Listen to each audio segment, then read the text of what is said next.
HCF by prime factorization method. और HCF की full form क्या होती है? HIGEST, highest common factor, highest common factor. 5 के टेबल में 7 बार में, 7 के टेबल में 1 बार में, 2 के टेबल में। ओके, अब मैं इसको एक सेकेंड नंबर चेंज कर देती हूँ, 30 बना देती हूँ। 5 के टेबल में 8 बार में,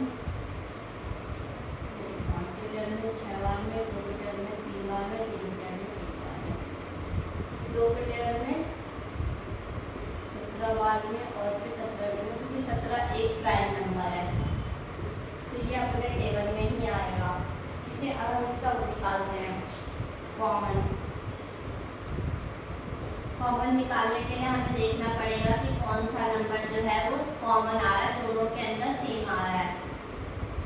आप ध्यान से देख सकते हो, आपके सामने सिर्फ और सिर्फ ये 2 ही कॉमन है, मतलब ये और इसमें दोनों में मैच हो रहा है, सिर्फ 2 और कोई भी ना। ये 5 इसमें नहीं है, ये भी 3 भी नहीं है, 17 भी दोनों में नहीं है।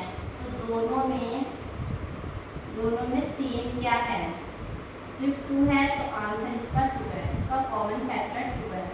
ठीक है, अब आगे देखते हैं HCF बाय डिवीजन मेथड। तो पहले हमें 38 लेना है, उसके बाद हमें 30 लेना है। मतलब जो बड़ा नंबर होता है उसे अंदर लेना होता है, जो छोटा होता है उसे बाहर लेना होता है, ऐसे करना होता है इसके अंदर। तो 30 के टेबल में हमारा एक बार में 30 आया, 8 बचा, फिर हमारा ये 0 आया और फिर ये जो 8 बचा, ये वाला जो 30 है वो अब इसके अंदर आएगा। ठीक है, ये वाला जो 30, ये वाला नहीं आएगा, ये वाला 30 आएगा, यहाँ से मैंने इसके अंदर डाल दिया। 8 के टेबल में 30 से छोटा क्या आता है? 8, 8 24, 3 बार में 24 आया, 6 बचा। ठीक है, और ये वाला जो 8 है वो इसके अंदर आ गया। ठीक है, तो एक बार में 6 आया, 2 बचा। अब ये वाला जो 6 है वो इसके अंदर आ गया, तो 3 बार में 6 आया, 0। अब आप ध्यान से देखो, ये जो लास्ट में 2 बचा है ना, ये इसका आंसर है। जैसे ये वाला 8 बचा था हमारा माइनस करके, तो फिर हमने इसके अंदर ये 30 जो यहाँ से उठा के इसके अंदर डाल दिया। फिर ये जो हमारा 8 यहाँ पे हमारा डिवाइज़र था, डिवाइज़र उसको डाल रहे हैं हम लोग, डिवाइज़र को। फिर उसके बाद हमने यहाँ पे जो डिवाइज़र 6 था वो उसको उठा के हमने इसके अंदर डाल दिया। ऐसे करते करते ये तो 0 आ गया, इस क्वेश्चन से हमें कोई मतलब नहीं है। ये जो 2 बचा वही हमारा इसका आंसर है लास्ट में।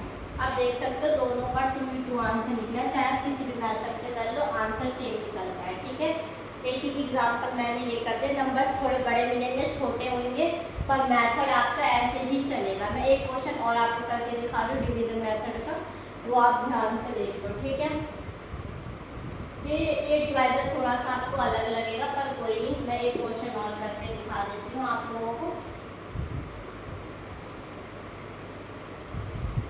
चलो, अब मैं आपके सामने एक क्वेश्चन कर रही हूँ जिसका नाम है, मैं अपनी मर्जी से नंबर ले रही हूँ 50 and 98। ठीक है, अब मैं यहाँ पे इसको सॉल्व करने जा रही हूँ। 50 और 98 को 2 के टेबल में 25 बार में, और फिर 5 के टेबल में 5 बार में, और फिर 5 के टेबल में 1 बार में।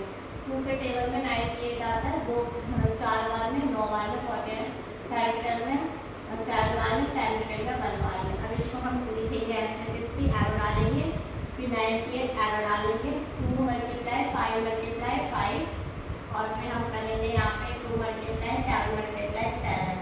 ठीक है, हमें इसमें सेम देख रहे हैं, आप ध्यान से देखो, सिर्फ दोनों के अंदर हमें सेम क्या दिखा है? सिर्फ 2 दिखा है, तो आंसर इसका 2 है। देखो इसके अंदर 5 है लेकिन इसके अंदर नहीं है, इसके अंदर 5 है, इसके अंदर इसमें 7 है, तो मैच नहीं हो रहा कुछ भी, तो इसका आंसर भी 2 मिला है हमें। अब हम इस वाले मेथड से कर रहे हैं, 98 बड़ा है और 50 जो है वो छोटा है, वो बाहर आ जाएगा। ठीक है, अब हम इसे सॉल्व करेंगे एक बार में।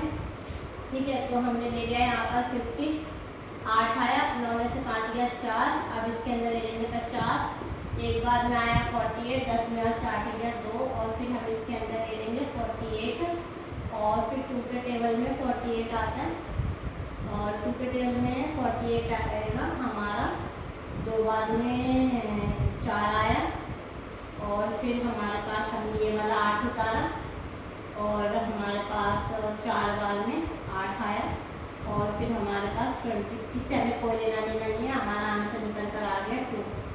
ठीक है, मतलब सीधी सीधी बात ये है, हमें इसको देखना होता है जो लास्ट में बचता है।